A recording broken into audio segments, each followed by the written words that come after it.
Hello everybody, H2O here, doing a review of Nitroblast. New pieces for Nitroblast. We have an Icofeet in a nice Mata red color. Yes, that is very awesome because the only variation of red we got was Metro Red, so that is pretty epic. And we have the armor plates in a nice dark metal color, or dark gray metal color, whatever you want to call it.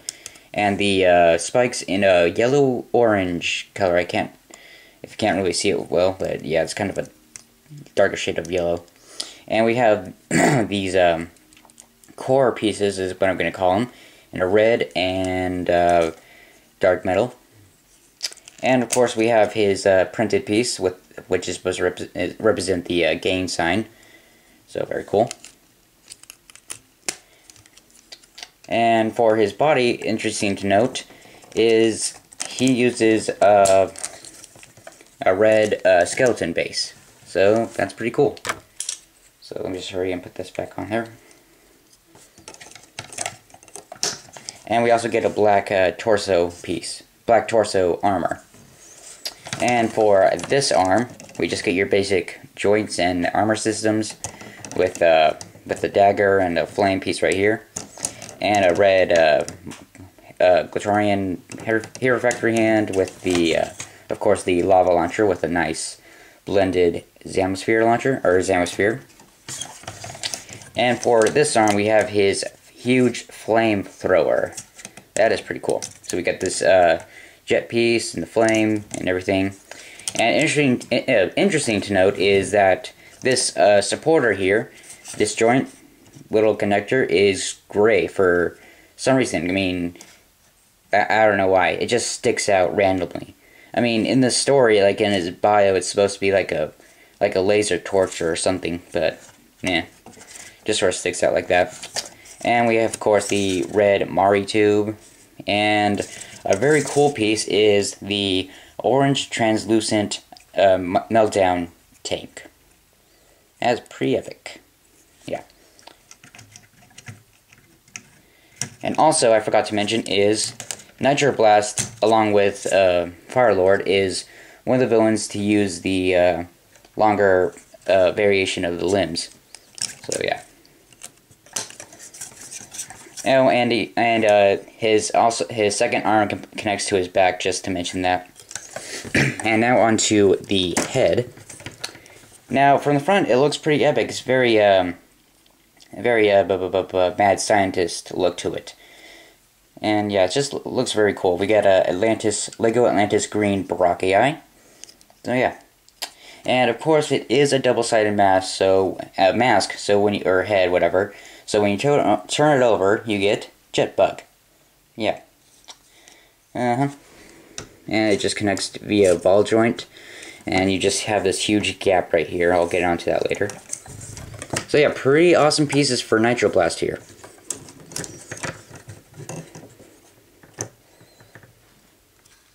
For articulation, Nitroblast can bend his legs can bend at a 90-degree angle.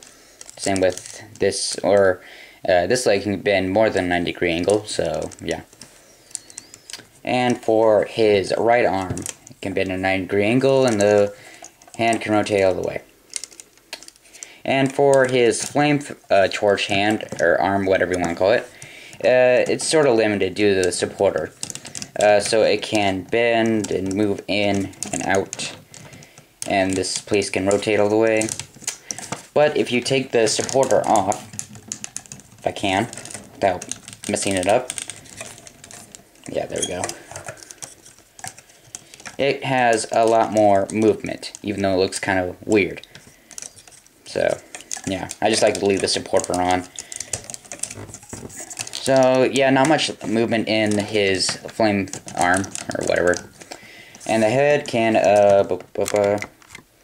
look up, down, and side to side. So, pretty decent, head movement. Sway, sway, sway. Yeah, okay. And posability, you can get in pretty decent poses, like, you can get him, like, firing his flamethrower, whatever.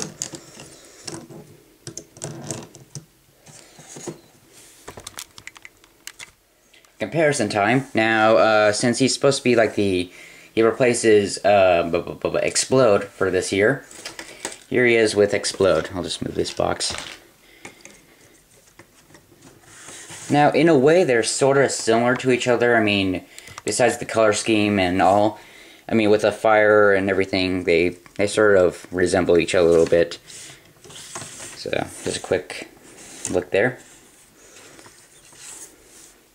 I mean, if you look at it, their colors are kind of inverted to each other. Just think about it a little bit.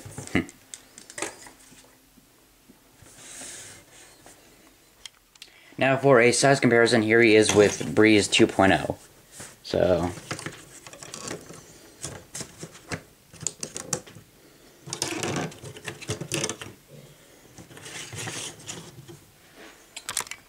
yeah, Nitroblast is head taller than Breeze since he uses longer leg joints than her. So yeah. And just for the fun, here he is with Drill Dozer.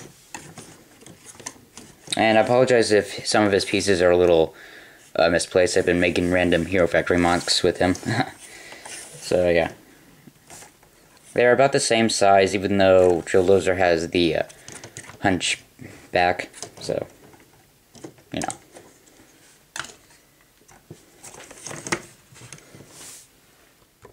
Now, one thing I should mention, in his bio, he's basically the, like, the brains of the villains this year.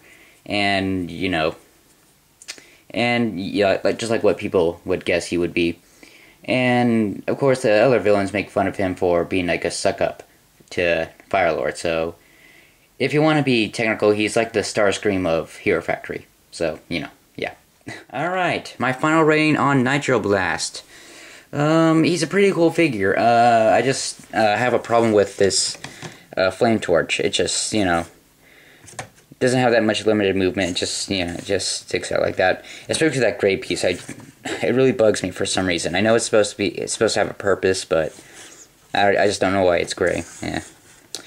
But all in all, cool pieces, very nice, useful mocks, and I really love the meltdown tank piece right here.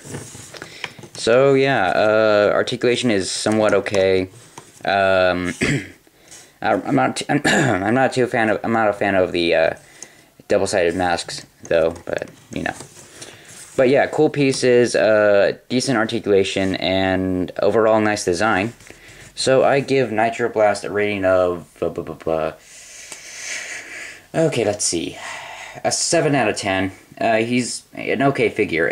I pick him up if you want. So yeah. I recommend him, and I hope you enjoyed. This has been a review of Nitroblast. Stay tuned for more Hero Factory reviews, and this is H2O650 sign out, and goodbye. What